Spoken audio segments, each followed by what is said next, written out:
How's it going, everybody? Give me just a moment. I'm letting everybody know that we are live for the first ever Monday Masters episode.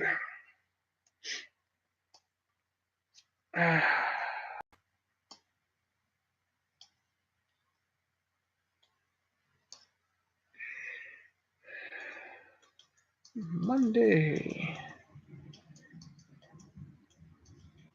Masters is live.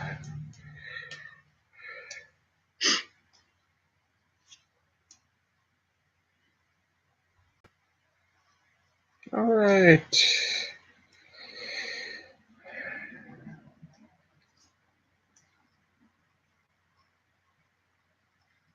Okay. Welcome. Okay. So, I have a black spot on my arm from work. It is ink, and it hurts coming off. Jeez. All right. So, wow. So this is the first episode of Monday Masters, a new weekly series that I'll be doing. For the first episode, basically, this is going to be going over what the channel's about, my memories, my thoughts, everything about Masters Universe, because that's what this series is going to be about. It's going to be everything Masters of the Universe. It's going to be about the mini comics, the toys, the original vintage mini comics and vintage toys, the Filmation series, She-Ra Princess of Power, the New Adventures of HeMan, the MYP cartoon, She-Ra Princesses of Power. I know, but let's face it, it's part of the universe now.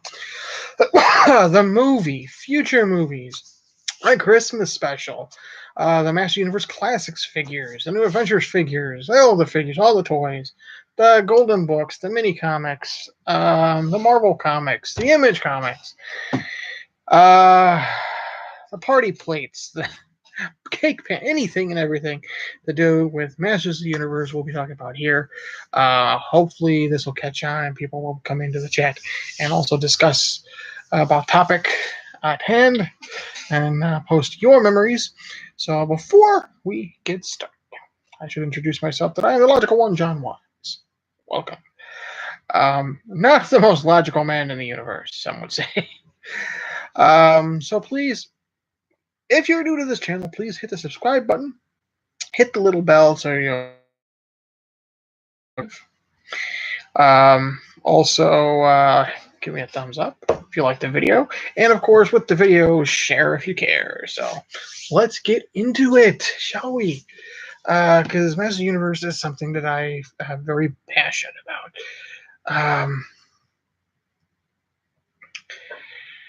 Master Universe, which I'd been introduced to since the action figures first came out back in the early 80s. Excuse me. The first one I think I ever got was HeMan. I got HeMan. I got Skeletor. They just looked like main characters. This is before I even saw the cartoon. And of course, we had the mini comics that came with those, and that is where I got my introduction to HeMan. I absolutely loved the early mini comics, so much so that whenever I think of how they should do a movie, they need to somehow incorporate some of the storylines from the mini comics. It's like absolutely love the mini comics. I love the idea that the Power Sword is two halves. I should probably remove these. It's a glare. I love the fact that the Power Sword is in two halves, and one is hidden one place in Eternia, and another piece is hidden in another part of Eternia, and that you need it to open Castle Grayskull. I absolutely love that storyline. I love the way Skeletor looks. That is my favorite version of Skeletor. It's my favorite version of all of the main characters, honestly. He-Man, Teela, Man-at-Arms, Mustacheless Man-at-Arms.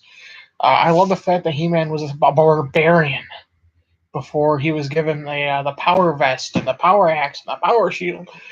by the goddess, the green-skinned goddess, who would later be known as the sorceress, and not so green-skinned because of the cartoon series, which had yet to be developed. I believe it was still in development. So nobody knew what these characters were like yet, except for like the artists and the writers in the mini comics. There hadn't been an official Bible yet. I absolutely loved them. I still love them. I have the big, thick hardcover mini comic collection from Dark Horse, which, if you are a fan of Master Universe, I highly suggest you pick that up.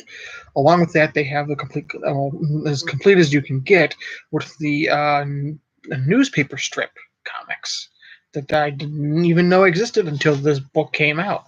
So those are really cool. Of course, the animated series would come out, and I would fall in love with the animated series. I've never knocked the animated series.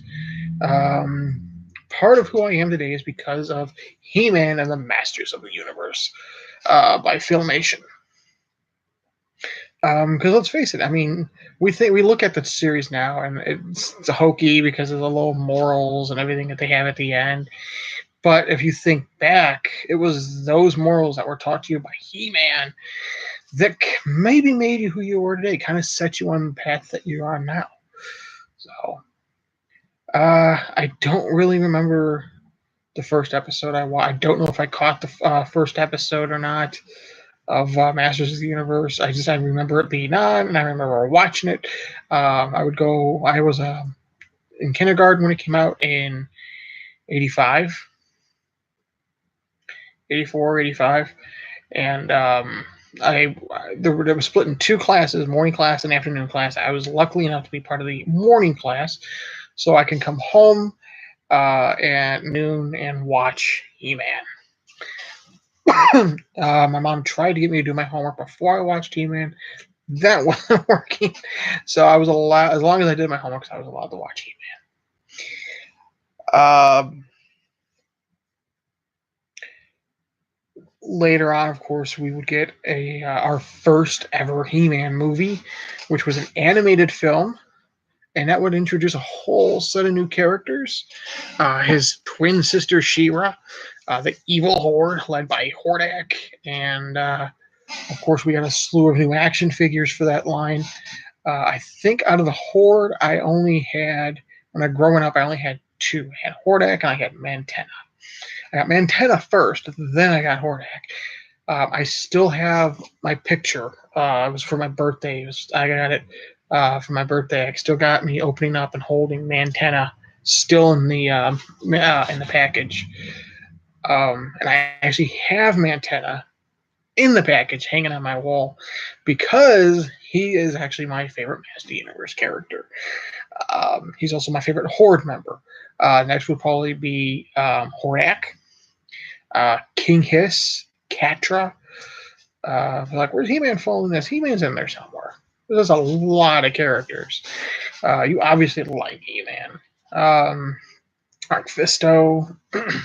So, but then my number one favorite, though, is definitely Mantenna, then followed by Hordak. So I liked how they were, again, in the mini comics, not so much in the Filmation. I dug the character in Filmation, but I thought he was just too much of a comic relief. He was almost, some say Cowl is the Orko of the She-Ra. I hate to say put him under this category because, again, he's my favorite character. Mantenna would have probably been the Orko of the She-Ra cartoon series, and which is sad because I think he was just awesome.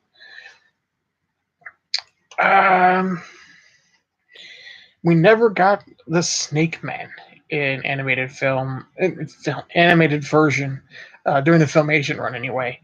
I remember being in a department store called Goldblatt's. This was a store up where I used to live near Chicago. And they had a bunch of Masters of the Universe figures. I don't know if they were on clearance or whatever. I knew of no such things as a kid. I just knew, he knew He-Man figures. And I ended up getting 2 new He-Man figures. Actually, these are the last 2 I ever received brand new. That was Rio Blast, which I still think to this day is one of the coolest figures.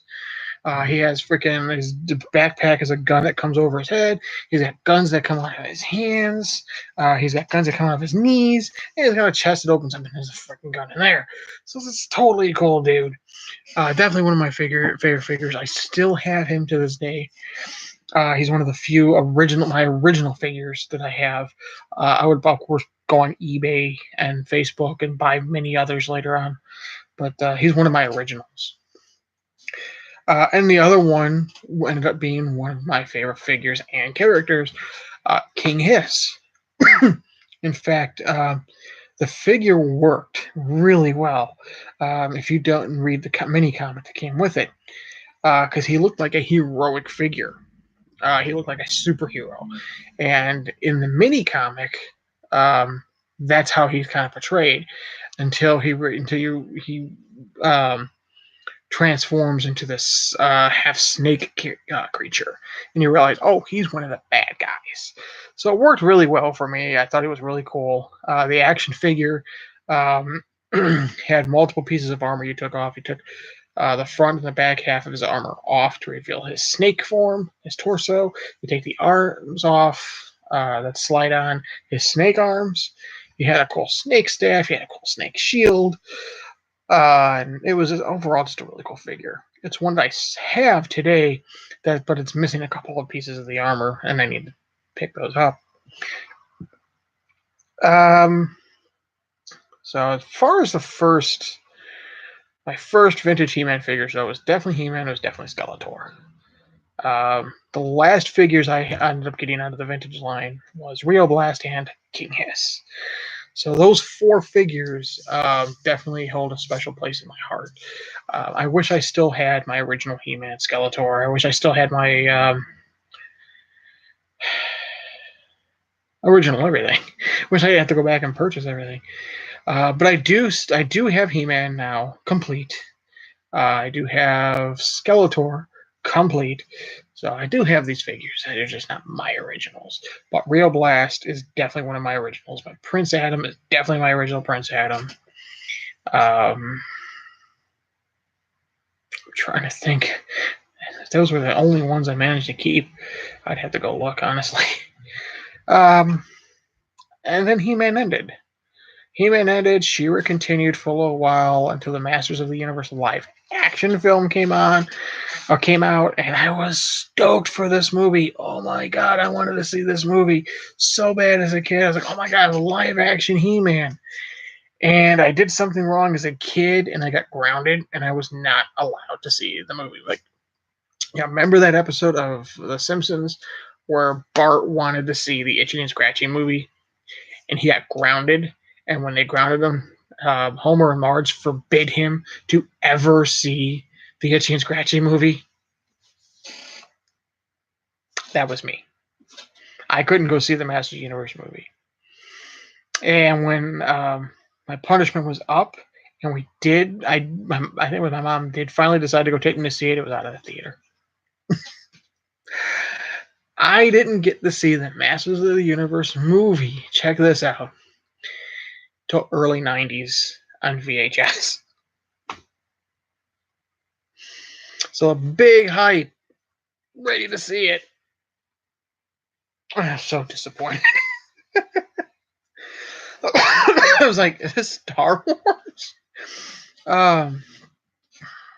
Because I saw a little Gwildor played by Billy Barty, and I was like, is this supposed to be Orko? What the hell is this guy? I knew nothing about the movie. I really didn't. But over time, the movie grew on me. I love the movie. It's a bad movie, but I love the movie. I think a lot of fans nowadays, from then who saw it now, has a special place in their heart. They know it's not a good movie, but it is Masters of the Universe in a way. And Franklin Jalla freaking knocked it out of the park with Skeletor. Definitely the best part of the entire film.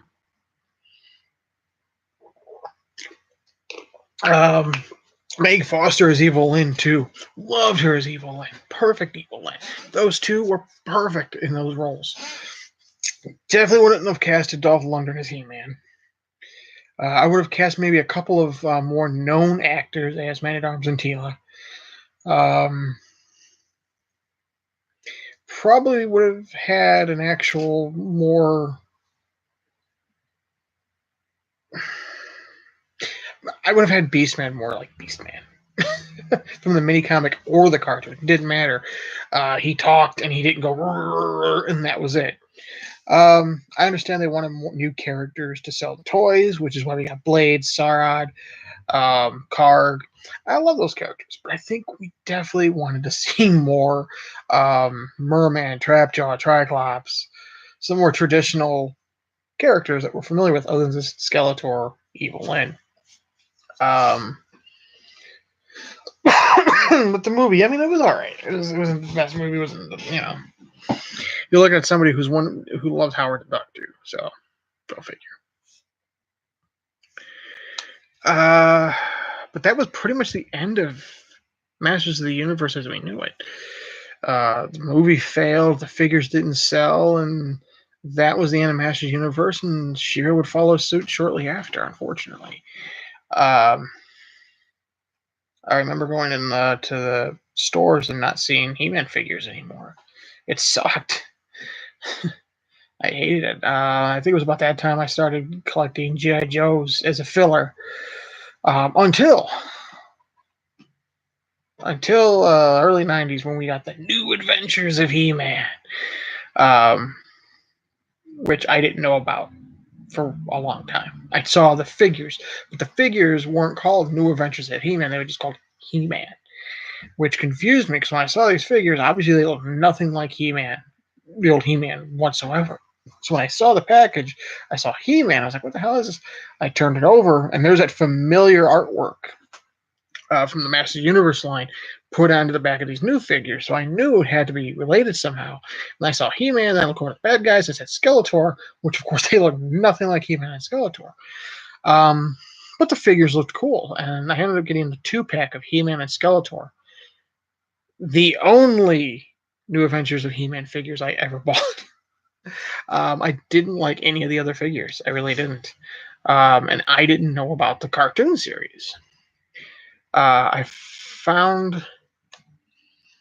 was up one morning from school. I was getting dressed. I was probably watching G.I. Joe. And then there was a commercial for it. And I was like, oh, there's a new He-Man series based on these figures. That's on at 6 o'clock in the morning. Too early. Too early. I did not want to get up at 6 o'clock in the morning to watch the He-Man movie because I was confused. Like, why did it come on in the afternoon? He-Man always came on in the afternoon.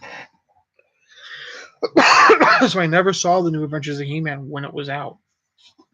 And I never bought any more figures. In fact, I wouldn't see the New Adventures of He-Man cartoon series till they were released on DVD in that 2-season pack, like way back, like what 10 years ago or something like that, 12 years ago.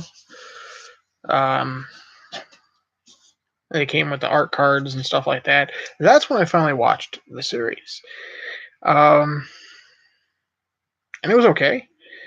I appreciated the fact that it was a sequel that tried to honor the original, especially with that first episode where you actually see Eternia, you see Queen Marlena, and spoiler, Prince Adam reveals himself to be He-Man, although not the He-Man that we're used to seeing. Oh.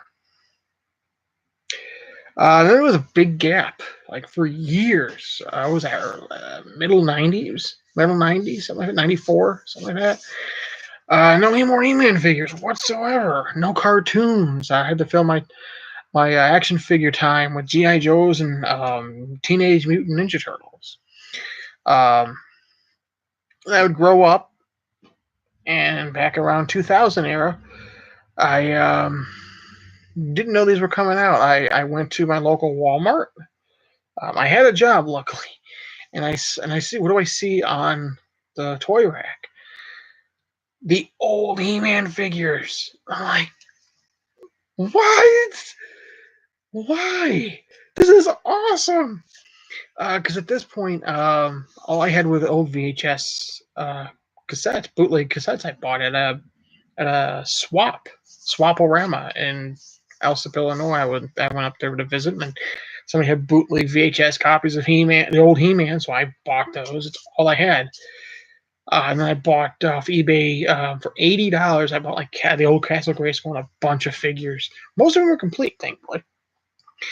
So that's all I had, and I didn't know of any He-Man sites. So this was all new. Like I did not know that these were coming out. And then I look at the package and it says commemorative series. I'm like, oh, this is the honor. This must be the anniversary. This is the honor of the original figures. I'm like, this is awesome. And they had them all, and I noticed that they were individually numbered. So I was like, oh crap, these are going to be limited. So yeah, I grabbed them all, bought them all. Right, first series, bought them all. I went back probably the next night or the night after, and then they had on the shelf. And from what I remember reading, these weren't scheduled to ever be released, but they had a two pack of He-Man and Battle Cat, Skeletor, and Panther. And I'm like, I already spent all my money. Luckily, at that point, Walmart still had layaway all the time. So I grabbed those two guys. I put them on layaway. I was like, I get paid at the end of the week. I'll be back for these. And as soon as I got paid, the first thing I did was I went to Walmart and I picked those bad boys up. So I was excited. I was like, oh man, this is so cool.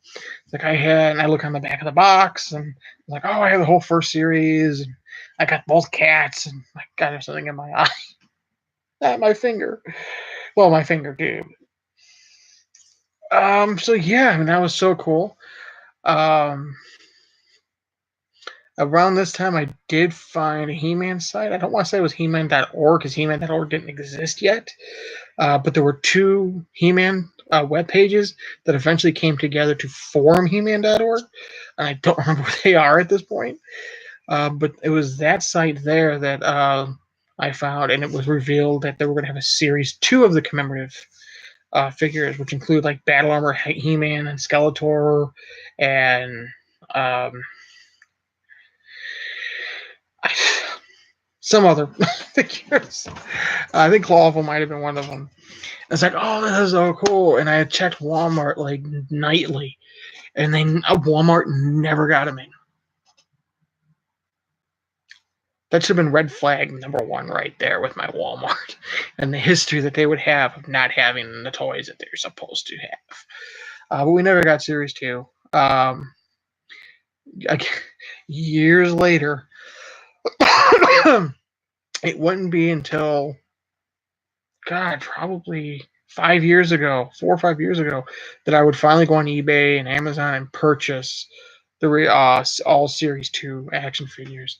So I have them all except they released, I think, 2 5-packs for each series. One of the first pack, one of the packs came with an exclusive Prince Adam, and the other one came with an exclusive Moss Man.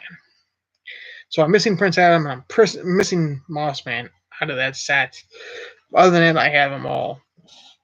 But this was this way I would find out the commemorative figures was testing the waters. And this, my friends, just like the original Filmation cartoon series was the first cartoon series to be made to promote a toy line. These commemorative 2000 figures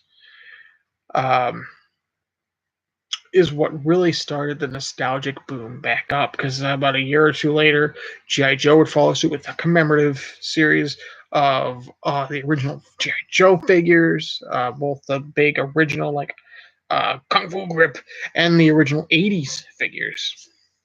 But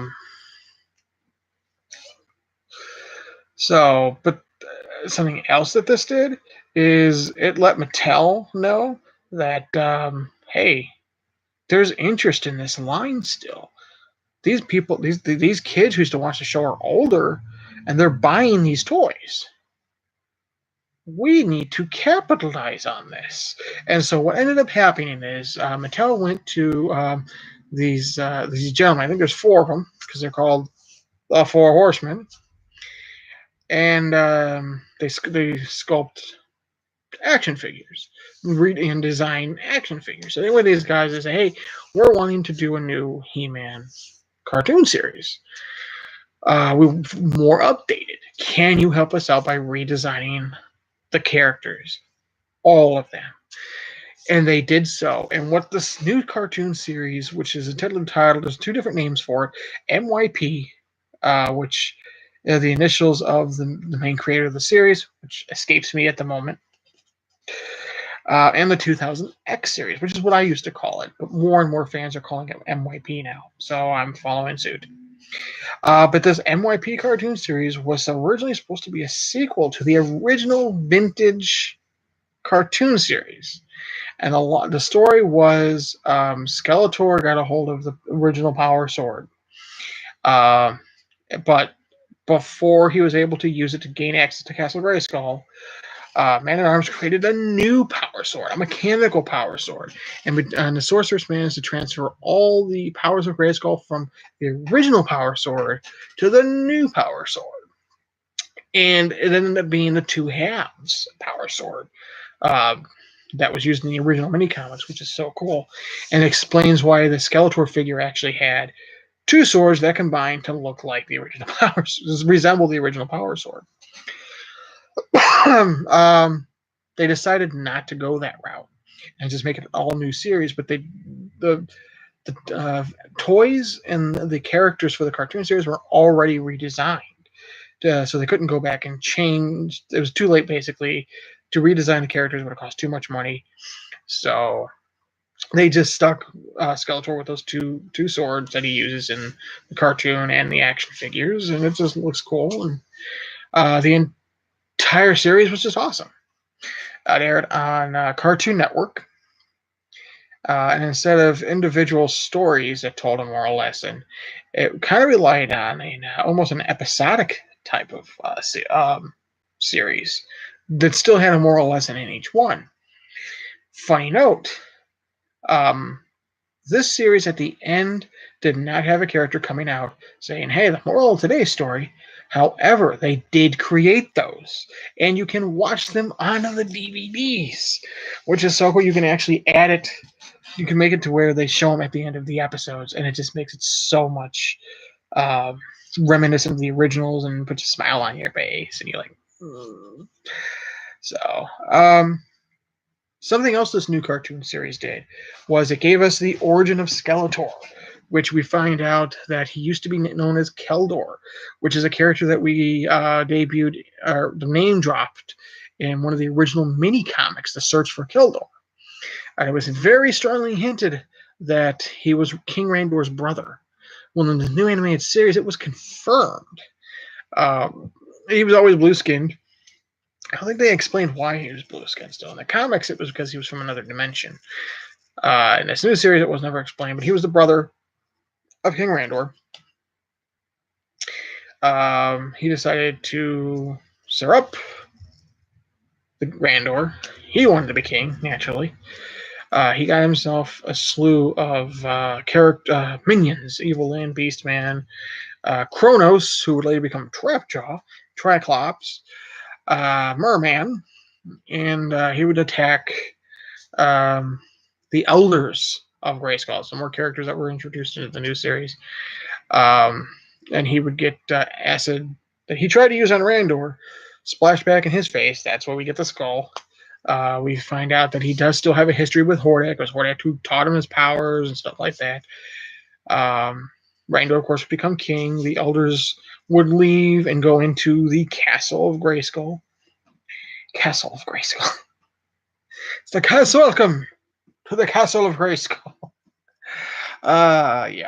We have an origin of Castle Grayskull, as well as the first He-Man being King Grayskull. We find out that the sword is actually the He-Man. That title of He is actually a title. So, which is pretty cool, but Grayskull was the first. Let's see. But the redesigns were amazing. Everybody was who they looked like. Like He-Man looked like He-Man. Man-at-Arms looked like Man-at-Arms. Skeletor looked like Skeletor. Mechanic, Ram Man. He's Ram Man. Everybody was recognizable. Heavily redesigned, but they still look. I mean, you could still put them on the screen and go, "Oh, I know who that is. That's Evil Lynn, or that's Tila, or oh, hey, it's Boss Man." Or, you know, um, something else that the series did that the Filmation series got canceled before they were able to do is they actually introduced and gave an origin story for Stinkor, uh, who was known as Otis. So we still had the pun in there, Otis, who becomes Stinkor. Let's see, we had actually the original series introduced a character named uh,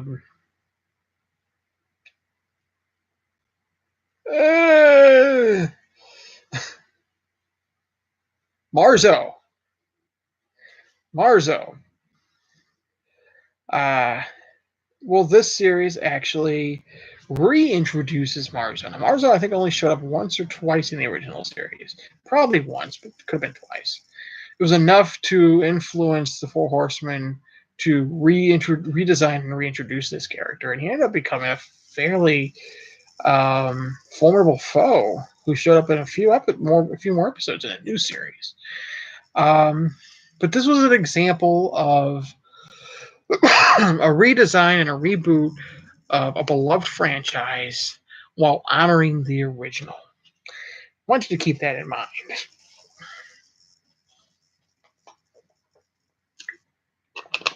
I want you to keep that in mind because we get to the next series here.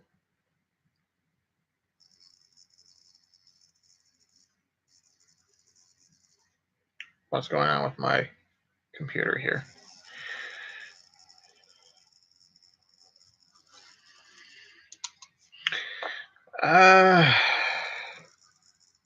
Stop screwing up.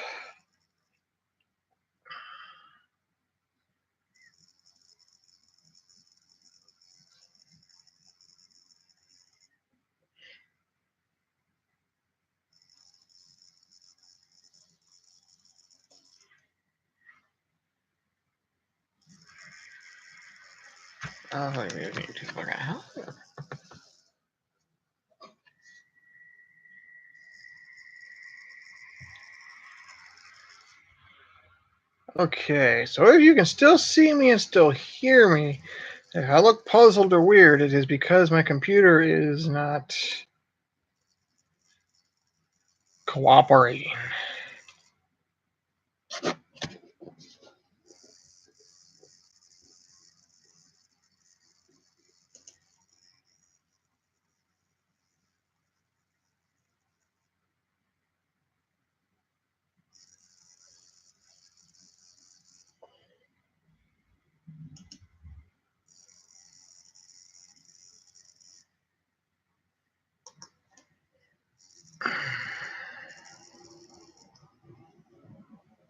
Hey, we're back. Holy crap. Live streaming. Yeah. Sorry, my computer just went completely wonky on me here. It still sounds like it's going cuckoo for Cocoa Puffs. Whoop.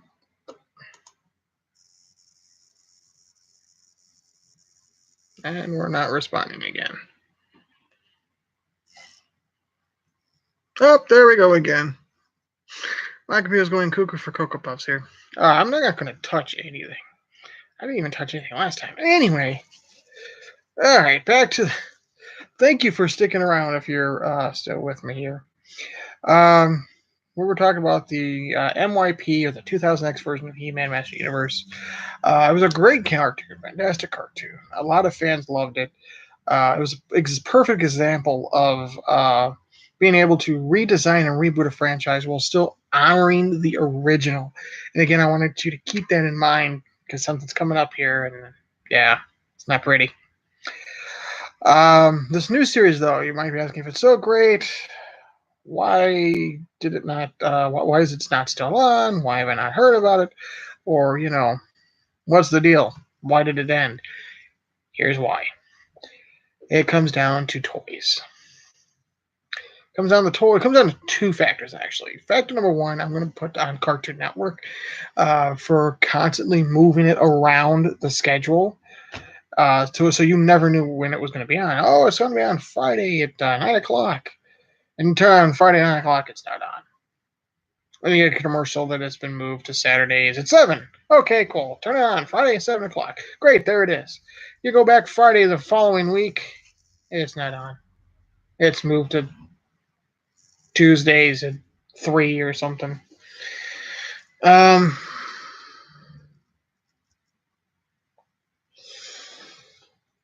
So that's pretty much it. That was the first factor. Factor the second, the toys. The toys were awesome. I liked the toys. I don't think they were felt as strong and as sturdy as the original ones. I know these aren't toys. I don't think you could really go bashing them together, but I mean they were still pretty cool. Kids could still play with them. They had little action features, which was really cool. A little thing that was kind of over the vintage figures. The vintage figures, each figure for the most part had the same action feature. You turn the waist and come back and swing around for a power punch.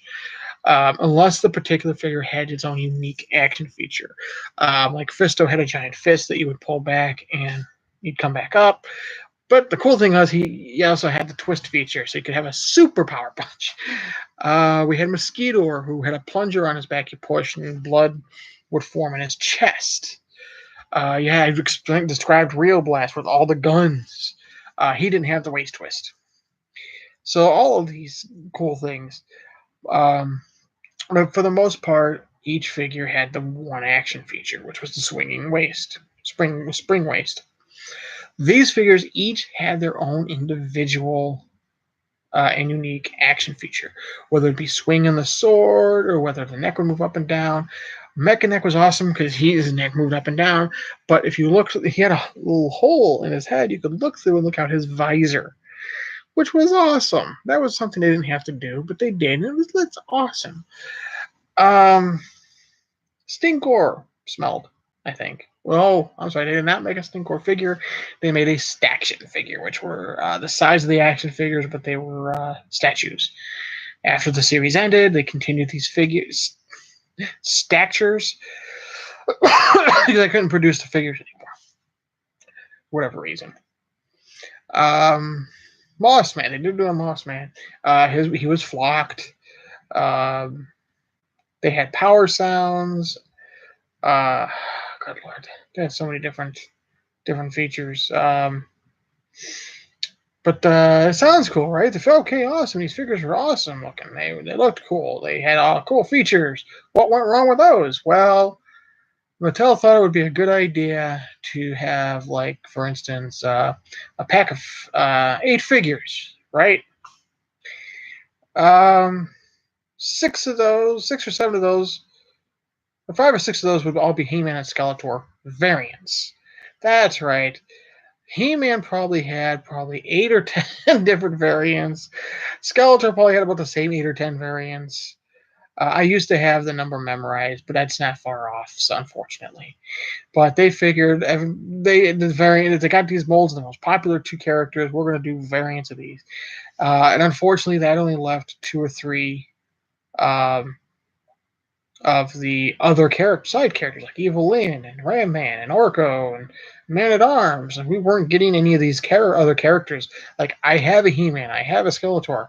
I don't want Samurai Armor He-Man. I don't want Battle Sound Skeletor. I want Trapjaw. I want Mechaneck. I want some of these other side characters. Fisto. And these figures were so hard to find because of this. And so because of this, the toy line, I'm going to pull this down a little bit if that's okay. But because of this, places like Walmart, Kmart, Target were littered with He-Man and Skeletor variant figures on the pegs. KB, Toys R Us. They had all these extra He-Man and Skeletor figures nobody wanted because they wanted the main He-Man, the main Skeletor, and that was it. And then they wanted the other characters. We never got them. I mean, we got them. It's just they were so hard that people were buying them as soon as the packages were open, and they weren't refilling them because nobody was buying the other figures, so they didn't reorder more. And that was a huge problem. That was something that was never an issue with Mattel in the vintage line.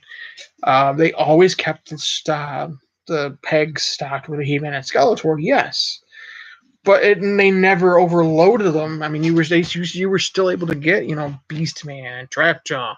You were still able to get Kinghead. You were still able to get Mantana or Hordak. You were still able to get Stinkor, or any of the other characters. And to those who were new in the line, if you didn't have a HeMan or Skeletor, you were still able to get those, no problem. They didn't do that with this new line, and unfortunately, that killed the line because the toys weren't selling. The name. There was no point of continuing on the cartoon series, which also wasn't really being watched because nobody could find the damn thing because they were constantly moving the time slot, and they were constantly moving the time slot because nobody was watching the show. Because you get what I'm saying here, the huge loop. That is essentially what ended up killing the MYP 2000X Masters of the Universe cartoon series. But it was, for the most part, by most Master Universe fans, it was loved. A lot of us, myself included, hold it higher standards than the original Filmation. It was just that good, more in depth with the characters. I mean, the Filmation. I'm not saying the Filmation one was bad. It definitely holds a place in my heart, and it's a series I can go back at any time and rewatch. But that's what happened. And unfortunately, we never got another He-Man cartoon series. To this day, still no He-Man animated series. No Masters of the Universe. We've had them reintroduced in Robot Chicken, and with the show that play animated action figures. So we have them. We've had some action figure car commercials with He-Man Skeletor battling in a car. We've had these new funny live action He-Man and Skeletor with the dancing from what is it? The Patrick Swayze movie with the dancing. I've never seen it, but they reenact that scene. So I mean, it's still popular. People still remember it. The DVDs came out and they sold like hotcakes. And the DVDs were really, really cool. I mean, they were thick DVD cases, which if you have bought them all, Masters of the Universe all the way through She-Ra and New Adventures of He-Man, and you put the spine together, it actually created Eternia, Etheria, and all that. So that was pretty cool that they did that. And there have been talks for, good Lord, so many years. That was a semi-truck. I live on a main street. So you hear that occasionally. Sirens and everything else. But yeah, that's all we had, though, was the DVDs. They released I didn't bring up the Filmation He-Man and She-Ra Christmas special, which I will be reviewing probably here pretty soon on Monday Masters. Let's see. Oh, yeah, 2008. Something big happened in 2008 after the anime 2000X series got canceled. In 2008, Mattel decided they didn't want the line to die. Thank you, Mattel. Because I didn't want the line. I wanted more figures. I wanted more toys. I wanted more cartoons. And Mattel granted us part of that with a new action figure line called Masters of the Universe Classics.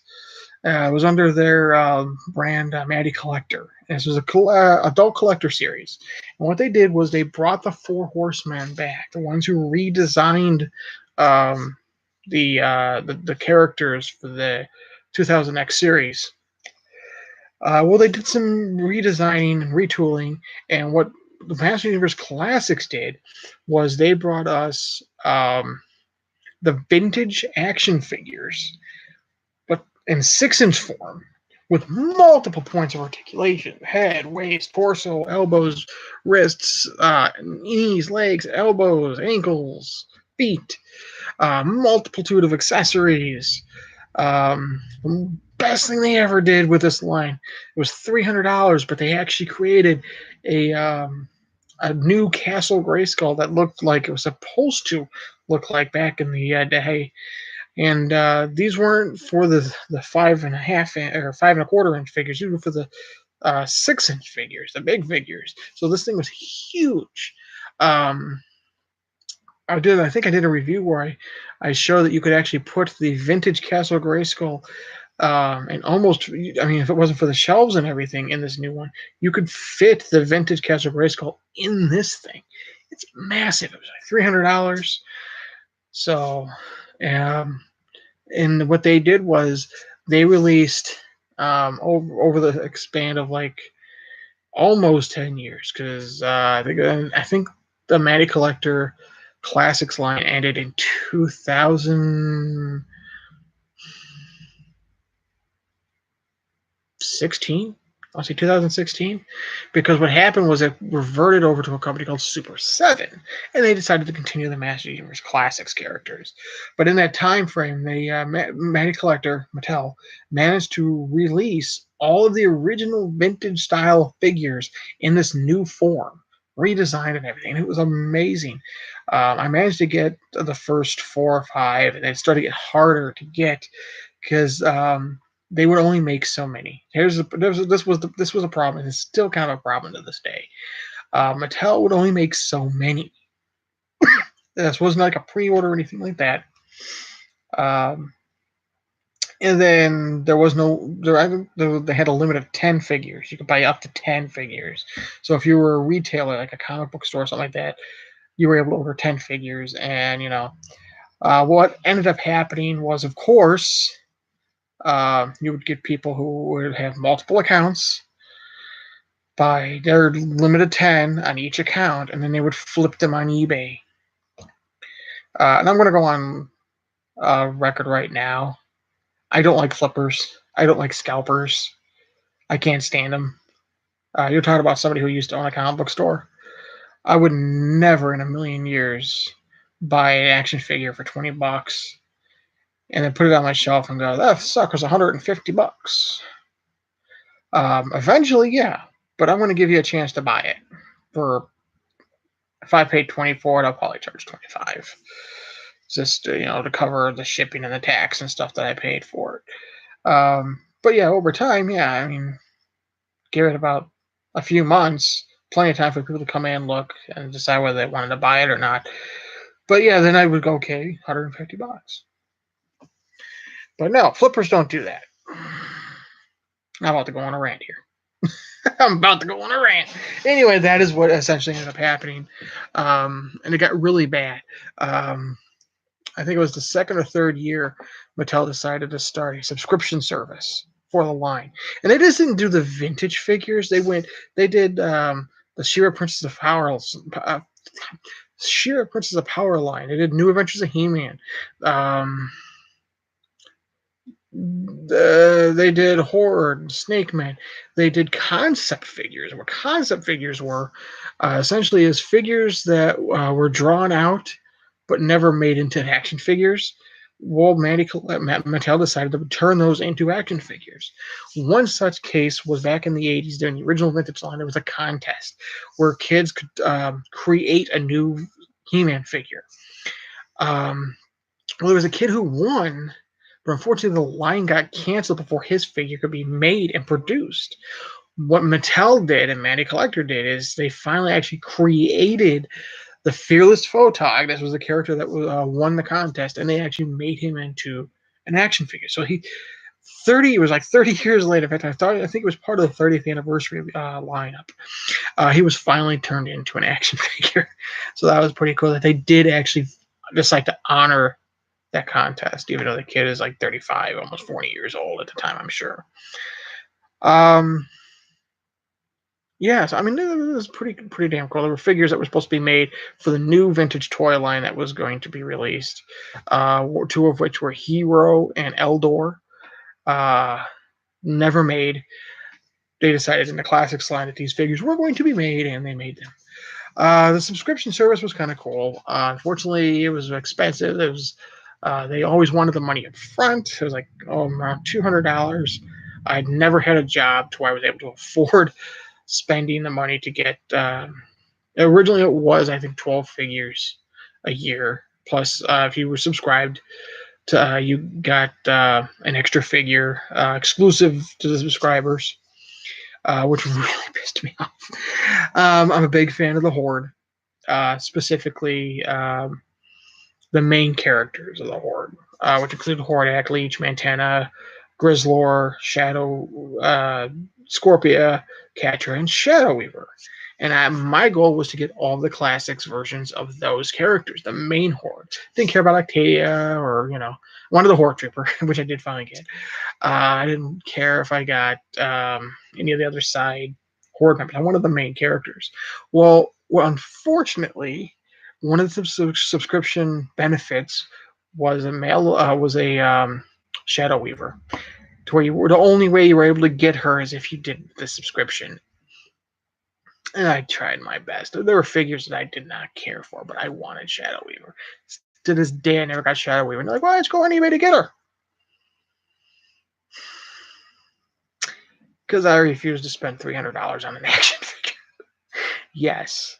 She goes for about $300 on eBay. So does Fisto. Ask me about Fisto. Yeah. Want to know about Fisto? Fisto was not a subscription exclusive figure. But they made they messed up an account. Not only for the subscribers, but for the extra Fistos to be put on. Because they would make all the subscribers their figures, and then they would put some on the site for sale. And again, you already had 10 figures. Well, what happened was Fisto got so mishandled. A lot of the subscribers didn't even get him. So he's also really he's like a $300 to $400 figure. That's a figure, one of my favorite figures. I'll never have him in the classics version, unfortunately. Wow, we're up to the hour mark almost. Need to wrap this up pretty soon, huh? So, Super 7 continues the line. We got some Filmation version of these awesome figures. So not as detailed. They came straight out of the original cartoon series. I'll be getting mine here pretty soon. They already have a huge line full of them. HeMan, Skeletor, Beastman, Evil A, and Evil Seed. So that brings us to, the new She-Ra Princesses of Power that was announced earlier, later last year, early this year. There's DreamWorks Netflix original series. Yeah, the fans were excited. We all wanted this. Confused on why we didn't get He-Man first instead, but I mean, this is a new Master Universe related cartoon series. We were ready to open our arms and welcome it. And until we got a lot of the details about what it's going to be about, and then the concept art, and the first stills of the series, and the agenda behind it. It's bad. And DreamWorks has been really sneaky about how they're been promoting the series. And you're like, why is it so bad? Well, I mean, I'm going to let you go. I'm not going to bash the series. I had done a review right here on the Logic. I encourage you to check that review out. There's also various other reviewers, many reviewers who have watched the entire series. And I have watched the entire series. I forced myself through it. I'm going to have to do it with a second season. Second season if they decide to do so. Get the hiccups. Just so I can properly review it. But I'm not a fan. And it's not because I'm a male chauvinist pig. It's not because I don't approve of their LBGT agenda. I'm all for that, honestly. I'm straight as an arrow, a lovely woman. I'm for human rights. I believe you have the right to love, marry whoever you want, male, female, doesn't matter to me. So it wasn't an issue with that. It wasn't an issue that she is, what is she, a 14, 16-year-old girl. Okay, I get what they were going for with that. But she doesn't look anything. I mean, she's not She-Ra. She's not She-Ra. She's She-Ra. No proper origin that we know and love. She did not, as far as she did not receive the sword from Prince Adam or He-Man. She did not receive the sword from the Sorceress or Castle Grayskull. We don't know the sword. We kind of got an idea where the sword came from, and for some reason, it's never explained. She does say the classic line, "For the honor of Grayskull," but we don't know why, because in this world, as far as we know now, Grayskull does not exist. She even goes and says, "What is Grayskull?" Never explained. So the series, the stories are bad, the characters are bad. And here I go bashing it. I was going to bash it, and I said I was going to review it, but here I am doing so. I did not like how DreamWorks promoted this show. Basically, it promoted it by bashing the original series. They decided to bash the original voice cast. And it's bad. It was bad promo. It was bad PR. So, and that unfortunately continues the Masters of the Universe saga. So there we are. A little bit of an hour-long history, briefed, of Masters of the Universe, everything Masters of the Universe. I'll be covering all of that individually. I think each episode I'll cover like a character, or a mini comic, or an episode, or something like that. Any news pops up, of course I'll be covering that. But you can be right here every Monday, typically around 3:30. I didn't specifically give a time this time because I was working on the promo art collage for this video, and I looked down at the time. I'm like, ay, it's time. So 3:30ish, right here. But you'll know when I'm live if you hit the subscribe button and you hit the bell.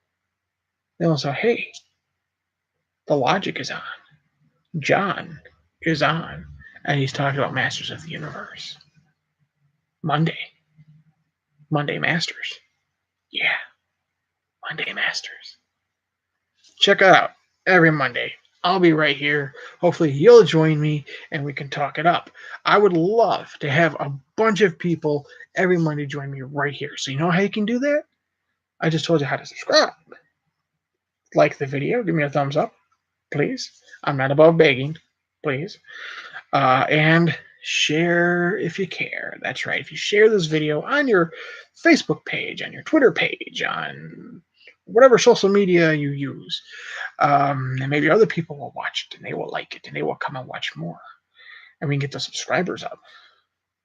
Because that'd be awesome. So yes, by all means, if you like the video, you would like to share your memories with Masters of the Universe, you'd like to tell me what you like and dislike about Masters of the Universe, if you care to tell me what you like and dislike about the video, just please be kind. I'm a sensitive soul. So I seem thick-skinned. So I'm not going to bust out in Hakuna Matata, I promise. Leave comments. Give me some comments. I like comments. I like to read your comments. I like to respond to your comments. So there we go. Just under the hour mark. So you can kind of expect how long this will be. I'll hopefully be having people joining me in the conversations about Masters of the Universe. So until then, I know there's plenty of other Masters of the Universe related podcasts and videos out there. If you watch this one, thank you very much for doing so. You didn't have to, but you did, and I highly appreciate it. Hopefully my computer is acting a lot better next week. So thank you very much again. I am the logical one, John Wise. This has been Monday Masters on the Logic. Good journey.